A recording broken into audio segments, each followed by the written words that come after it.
What's up, my Mind Your Money business folks? It's me yet again with another video on today's stock market news. And as always, hopefully you are in the market and not trying to time the market because that is simply impossible to do. So let's see what happened. Hopefully you guys are doing well. So it says here, NASDAQ rises as Google surges. Dow slides after weak JOLTS jobs data. So it doesn't look like the jobs report was good because it says about the jobs report, well, what is being said about the jobs report is that there are more Americans out of work than there are jobs open for the first time since April of 2021. So it's not like it was that long ago when this happened. But so let's get into the news.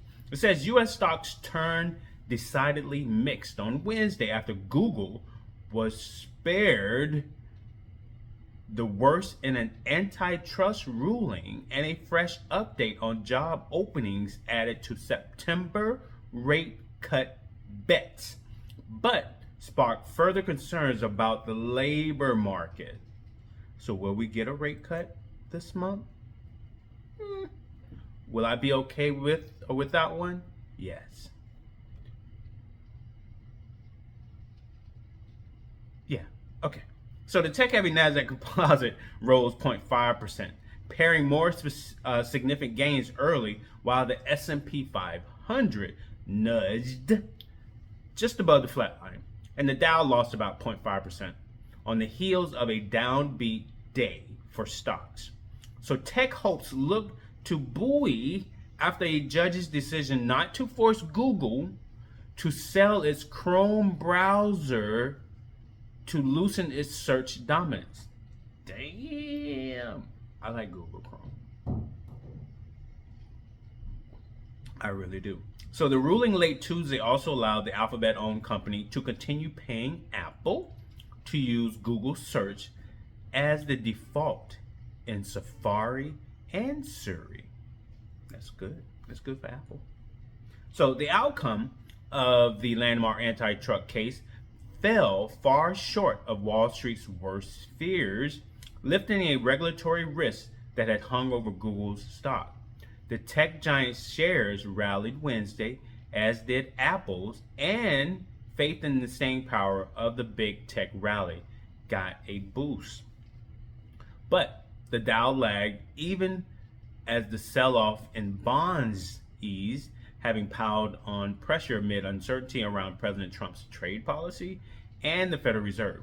So the 30-year Treasury traded just below 4.9%, pulling back after rising to within a hair's breadth of the key 5% level overnight. Meanwhile, the benchmark 10-year Treasury yield also gained 4.2%.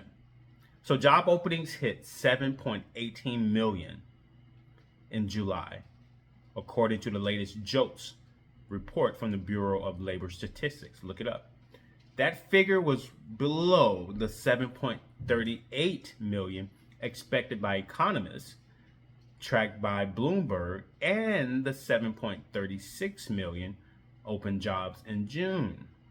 So the JOLTS report served as the first course in a jobs heavy week after July's jobs report showed cracks appearing in the labor market.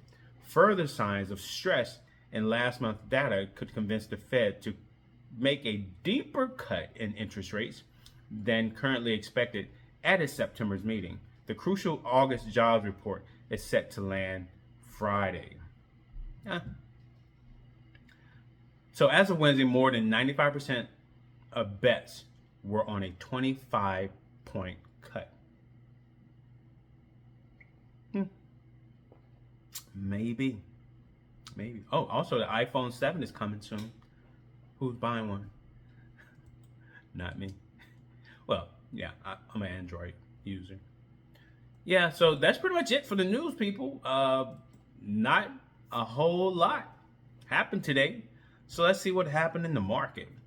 SPLG, my S&P 500 ETF, gained 39 cents today, closing out at $75.73. Broadcom gained $4.15 today, which is good, closing out at $302.39. Palantir lost $2.20 today, closing out at $154.90.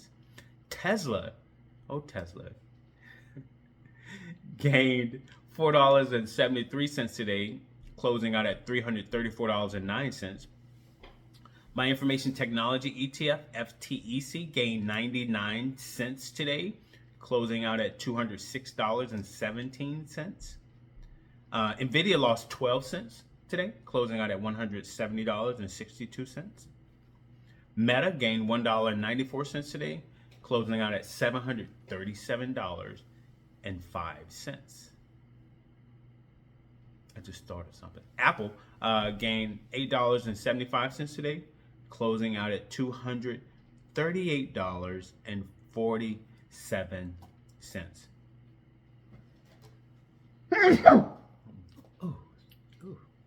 Excuse me. And that's pretty much it, people. And as always, hopefully you're in the market, you're investing, you're not straddling the fence, you're doing better because you can, to improve your life and your family's life now and forever.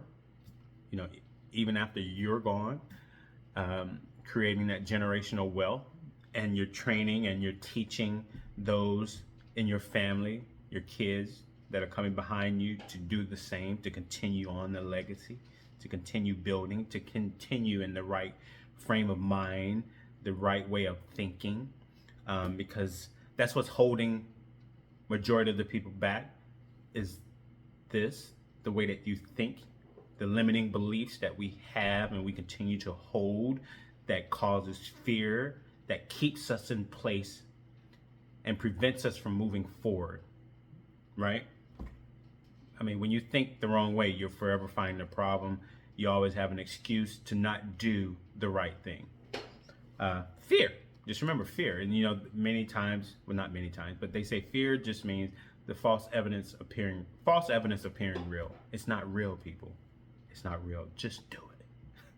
All right. So, but another thing, what's keeping you from investing is debt.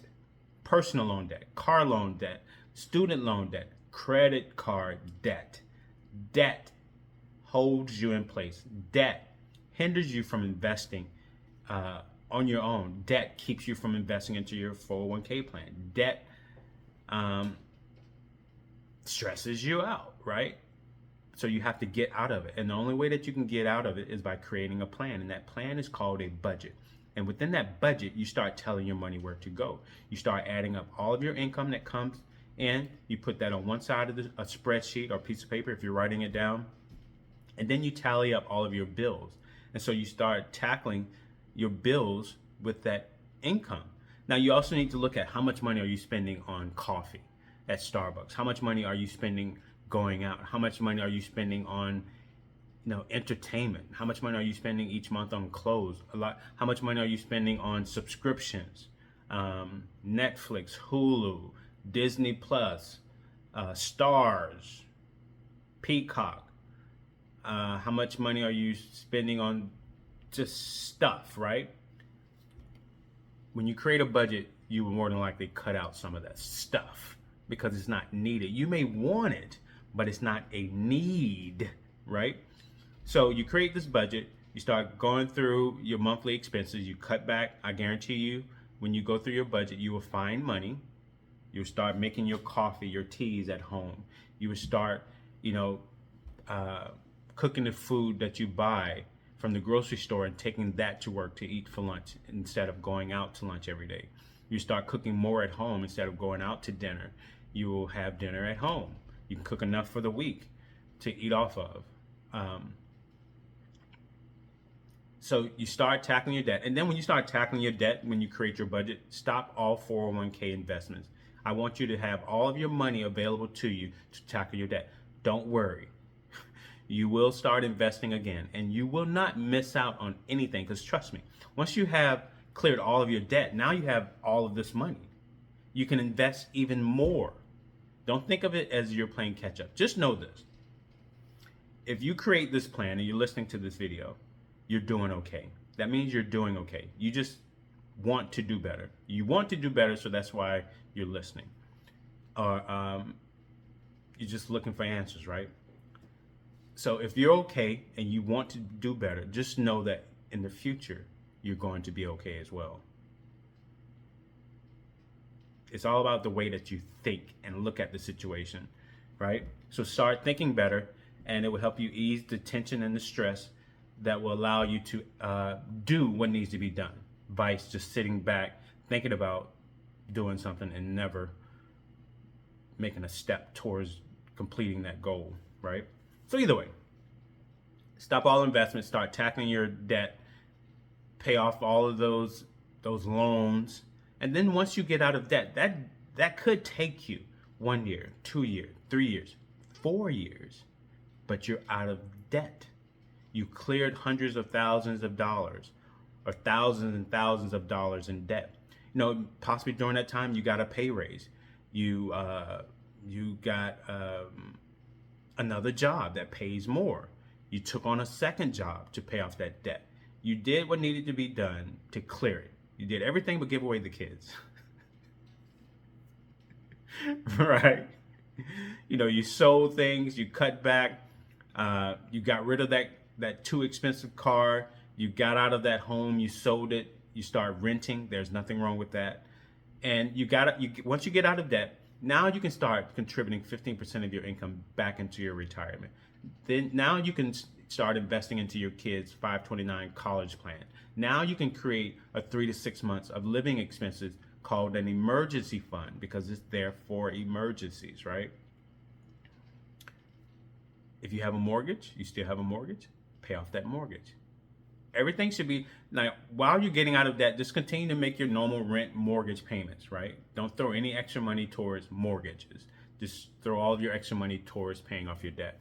But once all of your debt is cleared, you have no more credit cards, no more personal loans, no more car loans, no more student loans.